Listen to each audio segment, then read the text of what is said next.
Production funding for Ruckus has been provided by gifts from Dave and Jamie Cummings, the Fred and Lou Hartwig family, Peter and Barbara Gattermeyer, the Courtney S. Turner Charitable Trust, John H. Mize, and Bank of America N.A. co-trustees, and by viewers like you. Thank you. And welcome to Ruckus, our weekly food for thought fight over the news of the day and the trends of the times. I'm Mike Shannon. The Ruckettes join me shortly. And our topics this week, a debate over debates, no debate in the Kansas Supreme Court over abortion, and a census debate that some think is just nonsensus, plus roast and toast. But we start with our Newsmaker segment and take a look at the Guadalupe Centers in Kansas City, their long history, their upcoming centennial celebration, and of course, Cinco de Mayo. Joining me is the Guadalupe Center's longtime CEO, Chris Medina. Mr. Medina, welcome to Ruckus. Thanks for coming in. Thank you. So tell us how the Guadalupe Centers got started. What's the origin? Sure. Back in the early 1900s, there was a shortage of laborers on the railroads. World War I had been going on for some time. A lot of young men had gone to fight, and there was a problem finding laborers on the railroads. As a result, Santa Fe Railroad and the Burlington Northern went down to northern Mexico and to Texas to recruit laborers. Mexico had been in a civil war for about 11 years as well. So then a lot of people from Mexico migrated to the United States. In fact, during that period, there was about 1 million people who migrated to the United States. Within those numbers, large numbers came to Kansas City. I think back in 1919, there was close to 15,000 that had moved here as a result of jobs on the railroads. And so the Guadalupe Center was designed to provide social services and some help for those people? No question. It was a settlement house for the Mexican immigrants who had come to Kansas City to work on the railroads. And it was very tough for them. One, they didn't know the language. Right. Two, there was a lot of discrimination. A lot of people, when they first moved here, in fact, when the families first came, a lot of them were living in boxcars. It was very difficult for those families. And then they didn't know the culture. And as a result, the center was started. The Catholic Diocese, there was a women's club from the Catholic Diocese called the Amber Club, who reached out and started to provide a well baby clinic and social services for the new immigrants. You tried to help these people assimilate into the U.S. culture. That was the whole process. How many centers exist? Well, we have about 18 different facilities that we operate our program. And doing what kind of work? Well, what's ironic, we still do services for immigrants. We still work with immigrant families. We still help. But not just Hispanic immigrants? No, we do not. We serve, in fact, within our catchment areas, we serve whoever qualifies for the programs. So that varies from program to program. We'll serve so we've identified 7 neighborhoods in the northeast area of town, as well as 7 neighborhoods on the west side, Westport area, where is our primary emphasis.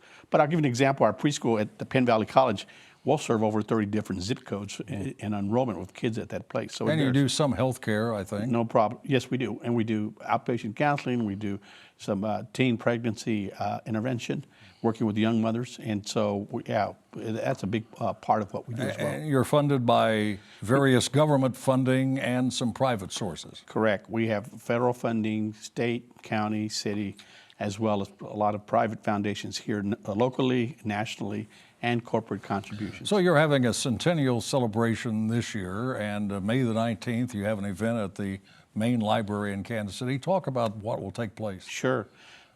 The center's history, it's very rich, and unfortunately, a lot of people don't know the history of the Latino, specifically the Mexican community here in Kansas City. Our history is the history of the Mexican-American community in Kansas City. We'll have at the Public Library on the 19th an exhibit that will be on display for a year. It's being prepared by UMKC History Department. It will also have a traveling component so that we can share that with other school districts as well as have people come to visit our sites. We're archiving a lot of our information. We have some of it already housed at the public library, and with the new stuff that we're archiving, we will hope to have all of that completed by early next year. Besides that, we're going to have a number of activities that we're going to unveil for this weekend for Cinco de Mayo. I want to ask you about Cinco de Mayo, which Sure. is probably a holiday, if in fact it is really a holiday, that is celebrated by all ethnicities, all races. What are we celebrating? Well, actually, it's the defeat of the French army in 1862 by the Mexican army. And what it was significant was because at that time the French army was the strongest in the world, and they were trying to overtake Mexico, and they did for 5 years. In fact, after that battle, they were still in command of the country for 5 years. Eventually, they were ousted, and Maximilian, who was the emperor, was executed. But that was significant, the fact that they could defeat these And people. you're going to have some events at the various centers on Cinco de Mayo? That's correct. We're going to, at our main facility, which is located at 1015 Avenida Cesar Chavez, we'll start with the sneak peek on May the 3rd. We're going to have a opening exhibit of some of the display material that we're going to show at the library later in the month. We're going to have a unveiling of a mural, the first phase of a mural that we're putting at the main building of people who have contributed significantly for the growth and development of the center. And the third thing is we've got a series of videos that archive our history. One that deals with the history, another that deals with the education, one with youth services, the cultural activities. I mean, the center's got a rich history, and the first fiestas were held in Kansas City were 1922. There was also fiestas at the Country Club Plaza. A lot of people don't know that, but that's been documented. Those were in the 30s. All right, sir, got to stop you there. Out of time. Thanks very much. Good luck. Happy Cinco de Mayo. Thank you. All right. That is Chris Medina, who's CEO of the Guadalupe Centers. Now let's meet the panel and start a ruckus!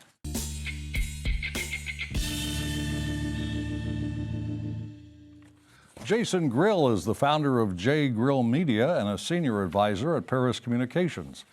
Gwen Grant is president and CEO of the Urban League in Kansas City. Dustin Morris joins us for the first time. Dustin is a strategist with the Singularis Group. Welcome, Dustin. Ron Freeman is a motivational speaker and writer and appears for about the 800th time on Ruckus. Welcome to all of you. Thanks for coming in. There is a veritable plethora, a superfluity, a surfeit, maybe even a profusion of mayoral debates coming to Kansas City as early as next week. The two hopefuls, Jolie Justice and Quinton Lucas, will face off at least a dozen times. Sometimes debates make the difference. Kennedy and Nixon in 1960, Reagan and Carter in 1980. Journalists love debates. But what about the public? Do folks in Kansas City care enough to watch or attend? On a scale of 1 to 10, how important are these debates, with 1 meaning a waste of time and 10 meaning essential? What number do you think is appropriate? We'll start with Jason, then go over to Dustin. I think maybe a 6.5, Mike. Somewhere between 6 and 7 would be appropriate. I think that, in a close race, which I think it'll be a horse race, and in an election where there's low turnout, they potentially, since they're being televised and on Facebook Live, they will attract more people. Those Facebook Live videos attract people for a long time after they actually air, especially with the networks and what you guys do. And so I think it will have a little bit of an influence, but I think at the end of the day, it comes down to name rec, door knocking, and get out the vote. Those are the 3 things they should be focused on. All right, so 1 to 10, you'd give it a 6.5. 6.5. Yeah. All right, Dustin, what about you? I'm going to go, I have to disagree with Jason. It's probably closer to a 3. I'd probably give it a 0 if there weren't so many of them, but since there's a dozen, that adds a couple points to it. But with the candidates, they're already known. Their positions on the city council are well known, and the only difference I've been able to determine between the 2 of them are on go bonds. So having 12 more debates or forums, as they're calling them, I don't think that's really going to help voters decide. The ones that are showing up or the ones that are going to be watching have probably already made up their mind. Gwen, I know you watch elections in Kansas City closely, and especially the mayor's election. Is there a significant difference between the 2 candidates rather than the obvious ones? Well, I think the way that they're trying to differentiate themselves is that Jolie is running on pretty much Sly James' coattail as the previous mayor, and let's continue the momentum, while Quinton is wanting to talk about some changes at City Hall. There's the possibility of a little bit more economic development reform. There are other issues. By that you mean not so much money given not to so much. corporations? I mean, I know that he played a role in, I think, passing an ordinance to put like a 75% cap on tax incentives. But I just want to comment on the notion of forums, yes, and debates. While they may not weigh that heavily, they do play a significant role in educating people who don't necessarily read the paper as much or follow the details about what's happening at City Hall to learn more about the candidates. And I will, reference in the primary candidate Alicia Kennedy, who was trailing significantly behind Jolie Justice and Quentin Lucas and others, actually ended up in the top 3 based on her performance in at those forums. By the way, is she endorsing anybody, either of the two? I haven't heard that she's endorsing anyone at this point. I'm sure both of them would like to have an endorsement for her because she ran very well. She ran a great primary race. I'm going to ask a question. I think I'll try it for all of you. Start with Ron. If you could just ask one question at these mayoral forums or debates, just one, what would it be? I'd want to know, what is it about you that's going to give confidence in the citizens of Kansas City that your leadership is going to take us in a positive direction? All right, Jason, what one question would you ask? I want to know, what is their one bold idea for Kansas City looking forward, and what is their vision to get it done? We haven't heard about bold ideas in this campaign. I'll hopefully hear more in the debates. Gwen?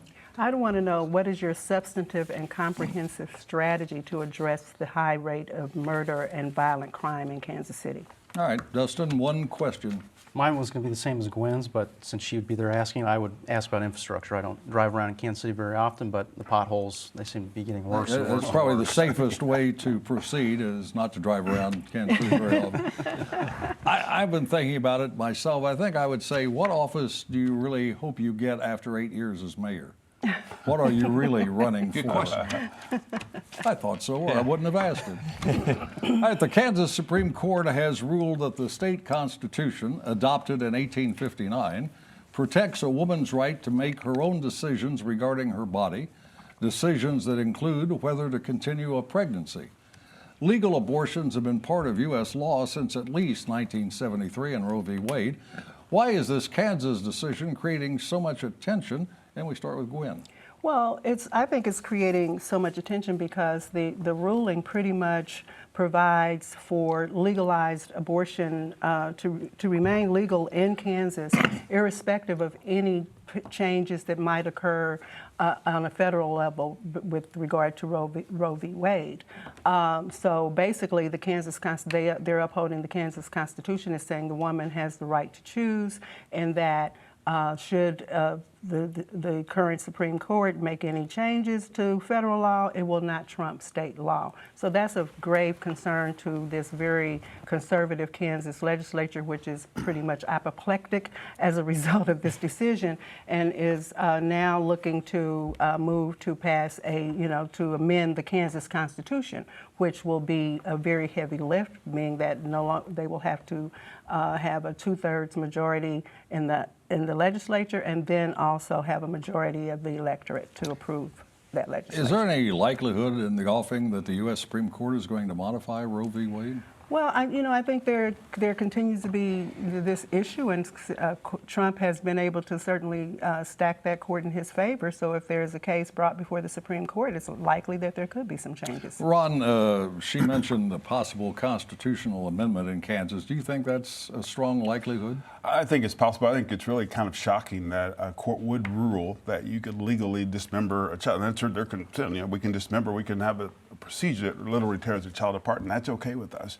I think it doesn't reflect the state of Kansas. I don't think it reflects U.S. law. When you think about it in this context, if you happen to be driving a vehicle and you're intoxicated and you hit a lady who's in her 3rd month of pregnancy on the way to an abortion clinic, you could be charged with vehicular homicide. But we're going to say it's okay to walk Well, in. you'd be charged with killing. You'd be charged with killing two people. That's- Yeah. But then that's true. That's a a law. Alexis law. Go read it. Hyperbole It's is what in the that books. is. No, it's It's not nothing hyperbole. more It's than law. hyperbole. Alexis law. Go look it up in The Kansas. reality is that the law, while Alexis it does law. address the Kansas law, Alexis law. does Kansas law, allow for the woman, in consultation with her medical professional, Right. to decide what is in the best interest of her body. And they- period. and they it's used to- really and they used to interesting allow us me to be sold. that They did. They used to allow us to be sold. so-called It was wrong then, too. You fiscally conservatives who oppose a woman's right to choose, then will not pass legislation such as Medicaid to help people who don't have health insurance, to care for people after they enter this That's kind of a world. broad So, generalization, no, well, since you but want to be hyperbolic in It's your not hyperbolic. I'm references. just saying what the law says. It's very clear. And you know, oh, by the way, Roe v. Wade didn't make abortion legal. It made privacy a priority. It's That's the what Roe v. woman's Wade right did. to choose. Justin, does this ruling by the Kansas Supreme Court mean that any and all abortions are legal in Kansas? No, not at this point. I mean, the ruling itself opens up a lot of can of worms to new lawsuits that might be coming, specifically on parental consent laws and other laws that have passed over the last decades that groups like KFL have essentially pushed through the legislature. But we're just going to have to wait and see how that goes. Recently in Alabama, their House just passed a law that essentially outlaws all abortion in Alabama. So I think a lot of the attention is going to shift towards that law there, and that might eventually go towards the Supreme Court. Jason, since you're an attorney, and I think the only one on the panel, I'm pretty sure that the Kansas Constitution adopted in 1858 didn't say there was a right to abortion.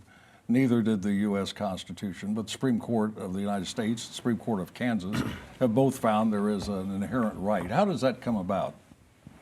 You know, that's a good question, Mike. I haven't taken constitutional law in 20 years, so I can't answer that question. I will say that. Wouldn't they say that the Constitution actually evolves and our thinking toward the Constitution evolves as times change? Of course, yeah, it does. It does. Is that the rationale? It depends on where you are in the political spectrum. You think it changes more than others with how you interpret it. But I think everyone made really good points. I think this decision said it's a fundamental right, but not absolute right. I think it'll work its way through the legislature. I assume there'll be a constitutional thing on the ballot in 2020, and then the voters will decide. But at the end of the day, it's I the federal government. wonder if they can get 2/3 of both houses to put a constitutional amendment on the ballot. I don't think so. And I think that if it goes to a vote of the electorate, polling right now in the state of Kansas is that 54% of the electorate agree with the woman's right to choose. So it would probably, back to your law degree. Back to your law degree, Jason.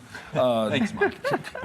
Can justices infer certain rights from other rights that have been granted previously or other cases that have been decided? Sure, precedent, right? So the right of privacy was in the federal Constitution inferred from other rights, and then from the right to privacy, the right to abortion was an inference, was it not? Well, it's a lot deeper than that, I think. But yeah, I mean, Ron made good points. Everyone made good points. No, but how they get to the decision that abortion is legal when it's not written in the Constitution is through things like the evolution of the Constitution and the justices' thinking, the cases that come through and the inferences of from other laws. Of course, yeah.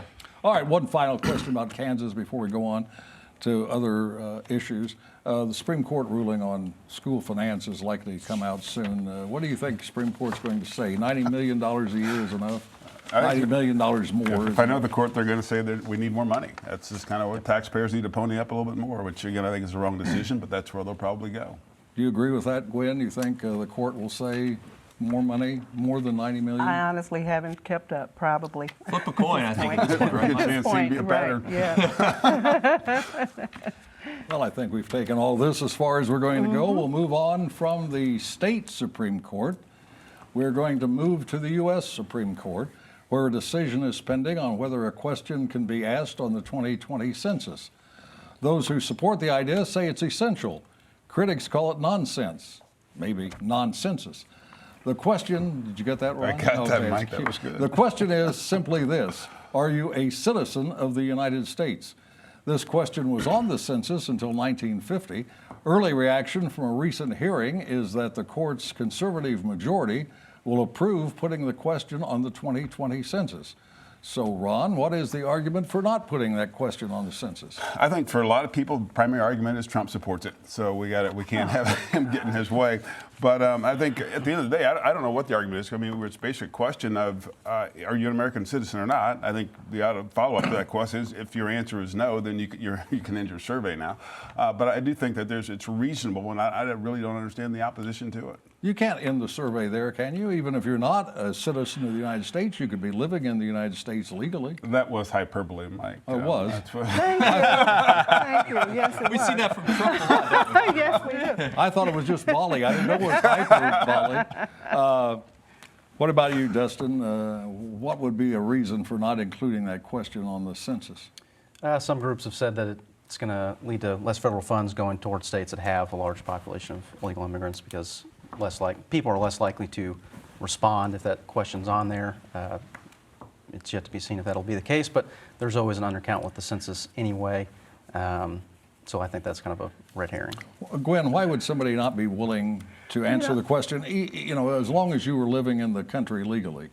Well, the reality is that for immigrants, many who are living in the country legally, Illegally or legally? Legally, we know we have people living in the on country visas, green who are cards. legal in the country legally, and they should be counted. Everyone should be counted. That is the whole point of the census, is to count everyone. Now, to your question about why someone would be fearful, would be fear of especially the current immigration policies. But to your point about the only reason is that they don't like President Trump. That's totally ridiculous. The problem here is of course they don't like him, but the reality is that we have not asked this question since 1950. So why now is that going to make a huge difference? What they're claiming is that to protect Voting Rights Act, seriously, the Trump administration is really concerned about the Voting Rights Act. And then what correlation do you make to that? What difference does it make? But here's what really matters, is that we get an accurate count of the population in this country, because it speaks to how the Electoral College is composed. It speaks to federal funding allocations and how we divide up voting districts. So that's the reason. And so if we can now say that we're not going to count these people, many of whom probably reside in urban areas versus rural areas, then this leads to furthering the Republican gerrymandering. But that's why we need non-resident. We need to know who's not a resident, because then if you're going to all talk I about care about voting, is an accurate count for our cities, infrastructure, funding, important. healthcare. Right. We should be encouraging people. There's a lot of issues with the language barriers, online access to fill this out. It's all done online in most of the country, correct? Or online surveys.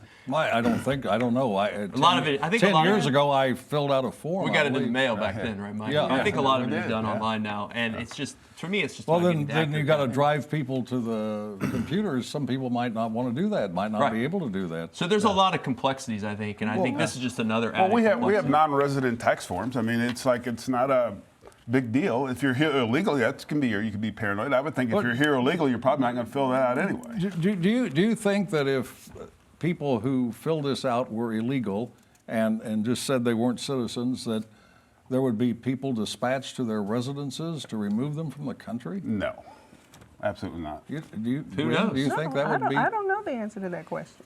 Yeah. We'd hope not, but who knows? Are there other reasons than counting the number of people in the country to take a census? House districts, like we mentioned, how many people are But going to beyond the things we've already mentioned. the funding issues we talked about with, but also with healthcare, with Medicaid, Medicare, making sure every state. I mean, cities like Los Angeles and New York could stand to lose billions of dollars through this if it's not counted. Each person, Mike, I will say, is about $2,000, I think, in funding if they aren't accounted for. Economic So impact. if you add all that up. And I've seen over the years interesting sociological and cultural studies be conducted based on census information, movement of people, Certainly. a variety of factors that are interesting beyond how many people live in the country. It's very important to have the empirical evidence to study what impacts are happening within our society. It's very important that we have accurate counts. Almost as important as roast and toast, which is what we're going to head to now, over to the soapbox, roast and toast, where the Ruckettes have 30 seconds each to elevate, inculcate, or extirpate. We start with Ron. Well, Mike, I'd like to toast former Kansas City Chief standout Dave Lindstrom for throwing his hat in the ring for the U.S. Senate to replace Pat Roberts in the state of Kansas. I think a man of his integrity and character who has broad appeal is a breath of fresh air to the environment.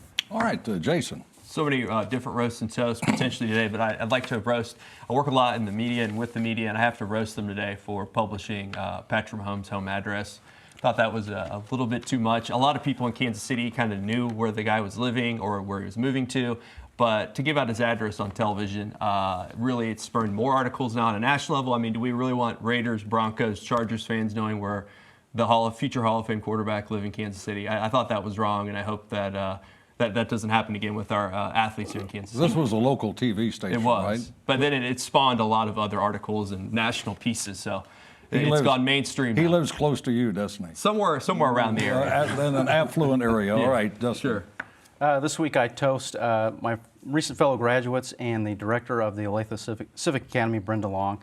It's a great organization, and I know a lot of cities also offer these similar programs where citizens can get together, learn about their city, how it operates and how it functions. And I'd encourage you, if you're interested in learning more about how your city operates rather than just complaining about the potholes on your street, maybe you can find out how they get there and how they are repaired. Taking all the fun out of it. Gwen. I'd like to toast the life of the late Morton Soslin, who recently passed away. Morton made a significant contribution to Kansas City and an indelible mark on our community for the rest, for life. I'm losing my words here, but I just want to say thank you to Morton for what you've done, what you left as a legacy for Kansas City, and to your family for the significant contributions that continue in your passing. And finally, here is a gentle roast to Ron's favorite commentator, MSNBC's Chris Matthews. When asked what Joe Biden's strategy was on the opening day of his presidential campaign, Matthews offered this analysis. His strategy was strategic. That's Ruckus for this week. We're back next Thursday at 7. Now for the Ruckettes and the crew, Mike Shannon saying thanks for watching and good night.